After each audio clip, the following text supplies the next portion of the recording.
এই কালী মন্দিরে মায়ের কোনো মূর্তি নেই, শুধু একটা ঘট। কেন? আজকে চলুন সেই রহস্যের কাছাকাছি যাই। আজ আমি এসেছি বর্ধমান জেলার গুসকরাতে, বিশেষভাবে নামকরণ করা রটন্তী কালী মায়ের মন্দিরে। চারপাশে নিস্তব্ধতা, খোলা আকাশ আর এক অদ্ভুত রকমের শান্ত পরিবেশ, যেন নিজের অজান্তেই মনটা থেমে গেল। লোককথা অনুযায়ী এই জায়গায় একসময় একজন সাধক তন্ত্র সাধনা করতেন। তিনি এখানে দুটি পঞ্চবটির আসনও তৈরি করেছিলেন। আপনারা যে বিশাল বটগাছটা দেখতে পাচ্ছেন, একসময় এই বটগাছেই ছিল এক বিরাট পঞ্চবটির আসন, কিন্তু সেই আসন এখন আর নেই। আর এই যে মন্দিরটা আপনারা দেখতে পাচ্ছেন, এই মন্দিরটাও নতুন করে তৈরি করা হয়েছে। এর আগে এখানে ছিল একটি পুরানো ভগ্নপ্রায় মন্দির।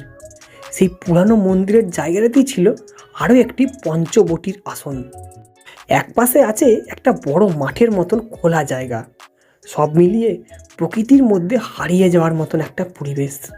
এই মন্দিরের সবচেয়ে আশ্চর্যজনক ব্যাপার হলো, পুজোর সময়তেই মায়ের মূর্তিকে রাখা হয়। বিশ্বাস অনুযায়ী সারা বছর মায়ের পুজো হয় শুধুমাত্র একটি ঘট স্থাপন করে। মায়ের বেদিতে থাকে শুধু সেই ঘট।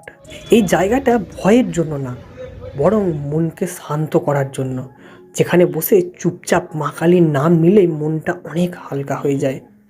আপনি যদি কখনো গুসকরা আসেন, এই রটন্তী কালী মায়ের মন্দিরে একবার হলেও আসবেন। আপনারা কি জানতেন বাংলায় এমনও কালী মন্দির আছে যেখানে মূর্তি নেই,